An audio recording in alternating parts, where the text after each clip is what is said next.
মানে যারা যারা দেখেছে তারা প্রত্যেকে চমকে গেছে। তুমিও জানো আমি কি বলছি, যে এইটা কিভাবে বাংলা ছবি হতে পারে, এরকম ধরনের বাংলা ছবি কি। শাকিব খানের নতুন সিনেমা ঘিরে চারদিকে শুরু হয়ে গেছে তুমুল আলোচনা আর বিতর্ক।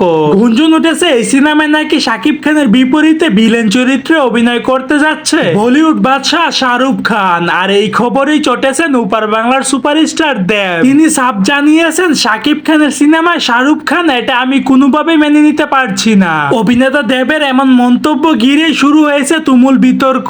আরো চমকে যাওয়ার মতো খবর হলো এই সিনেমার মধ্যে শাকিব খানের সঙ্গে জুটি বাড়তে যাচ্ছে টলিউডের জনপ্রিয় অভিনেত্রী মধুমিতা সরকার। সব মিলিয়ে সিনেমাটি হতে যাচ্ছে বিশাল বাজেটের, বড় স্কেলের এবং বহু অপেক্ষিত একটি বড় প্রজেক্ট। এখন দেখার বিষয় শেষ পর্যন্ত সত্যি হয় কিনা এই গুঞ্জন।